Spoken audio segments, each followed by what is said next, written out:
Word on the street is that Nicki Minaj just went off on Beyoncé and Megan after they allegedly teamed up to get her blackballed and sued for a whopping $5 million. Can you believe this, T? It's hotter than fish grease on a Sunday afternoon. Let's break it down, shall we? Apparently, Roc Nation, which is Jay-Z and Beyoncé's company, pulled some strings behind the scenes to get Nicki fired from hosting this year's VMAs. And get this, they replaced her with none other than Megan Thee Stallion. Talk about adding salt to the wound. But hold up, it gets even juicier.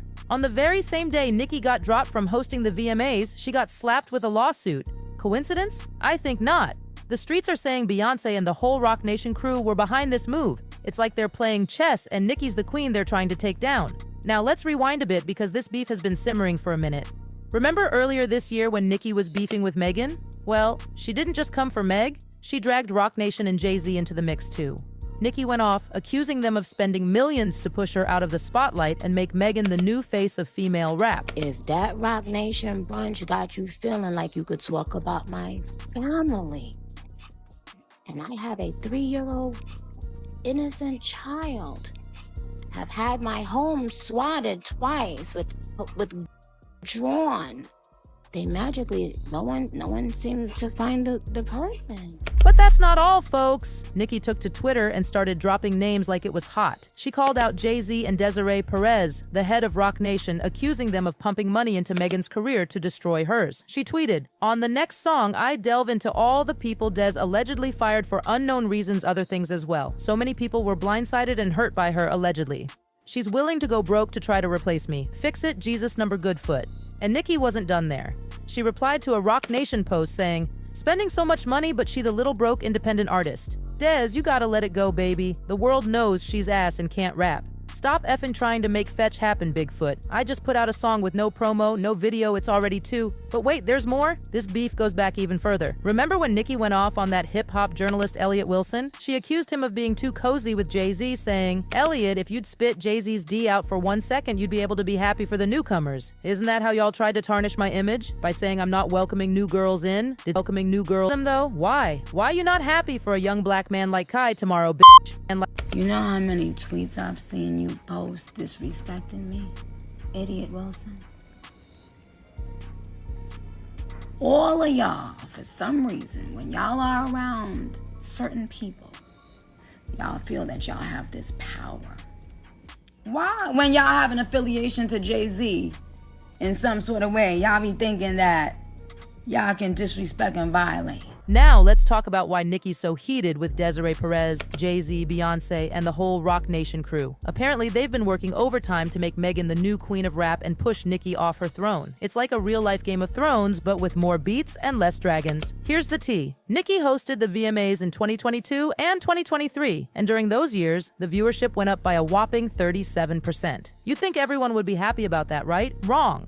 According to Nicki, some people in the industry, cough Roc Nation cough, weren't too thrilled about her being the center of attention. In fact, Nicki spilled that she faced some pushback when she wanted to perform her song Red Ruby Da Sleaze at the VMAs. Now, if you don't know, that song was a diss track aimed at Megan, but Nicki, being the boss that she is, performed it anyway. And guess what? Megan was in the building. Talk about awkward. Nicki even brought this drama to the stage at the VMAs. She straight up told the audience that people were trying to sabotage her, but she wasn't having it.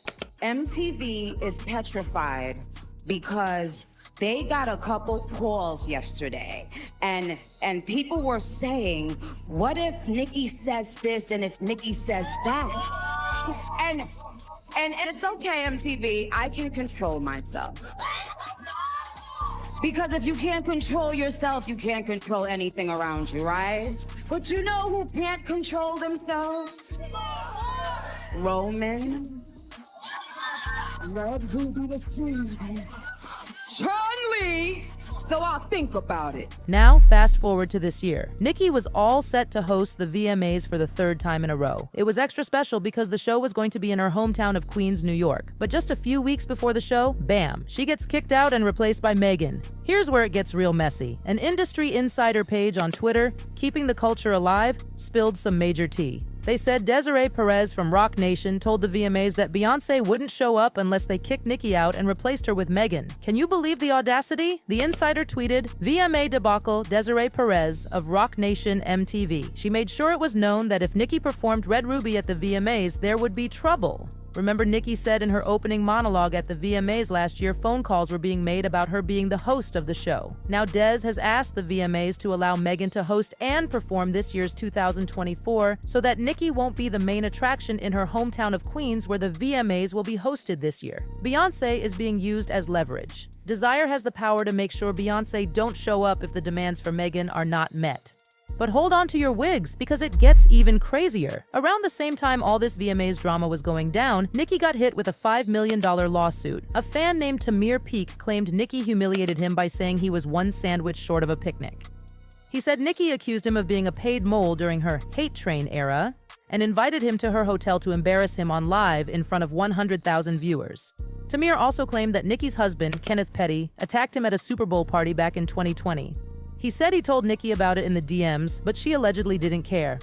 And a few months ago, Tamir says Nicki exposed him to her fans on Stationhead, calling him a stalker and accusing him of impersonating members of her team. Now, Nicki's lawyer isn't having any of this. They told TMZ that this lawsuit is just a shakedown for money.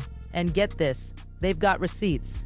They showed proof of Tamir allegedly stalking Nicki for years. There are even some disturbing tweets where he's talking about Nicki's son, who was only 2 months old at the time, asking her to make an OnlyFans account for him. Creepy much? There's also a video of Tamir pulling up on Nicki with some other barbs, and Nicki immediately recognized him and called him out for always having her name in his mouth. Hold on, I see somebody here that been talking. Who? Is this one? Yes. Oh, What's the problem? Say what you got to say. Say what you got to You say, want mama. the camera, boo. I be talking because I love you, and I try to keep it real with you. If you love me, respect me. But wait, there's more. Tamir apparently attended 15 different shows on Nicki's Pink Friday 2 tour and was seen waiting outside the arena for hours just to catch a glimpse of Nicki's car. If that's not stalker behavior, I don't know what is. Now, here's where it gets real interesting. Some people are saying that Roc Nation might be behind this lawsuit. Why? Because they were allegedly caught following Tamir on Instagram. It's like they're playing dirty, trying to drag Nicki's name through the mud. Some fans are even saying Nicki needs to be less accessible to her fans because it gives people like Roc Nation a chance to allegedly make up stories and cause drama. One person tweeted, "Nicki is too accessible." Some fans are crazy to the point that if you upset them, they will literally take it personally and want revenge. I honestly think that's what happened with Tamir. He wants revenge because he no longer has access to Nicki like how his friends do. Another fan said, "Please tell me why Roc Nation is following that man that's suing her. I can't. Roc Nation to spend their money on Megan and the other artists instead of paying to get at Nicki Minaj." So what do y'all think about all this drama? Is Beyoncé really allowing Roc Nation to go after Nicki like this? Is Nicki being targeted by the industry? Or is this all just a big misunderstanding? One thing's for sure, this beef is far from over. It's like watching a real-life soap opera, and I'm here for all the drama. But seriously, it's sad to see successful women in the industry seemingly at odds with each other. Shouldn't there be room for everyone to shine? Remember y'all, this is all based on rumors and reports. We don't know the full story, and there's always two sides to every coin. But one thing's for certain, the rap game is heating up, and it's not just because of the bars. So, what do you think about all this tea? Do you believe Nicki's being targeted, or do you think there's more to the story? Drop your thoughts in the comments below, and don't forget to like and subscribe for more juicy gossip. And before you go, make sure to check out my other video where we spill even more tea on the latest celebrity drama. Trust me, it's just as messy as this one. Until next time, this is Hot Gossip signing off. Stay messy, my friends. Bye!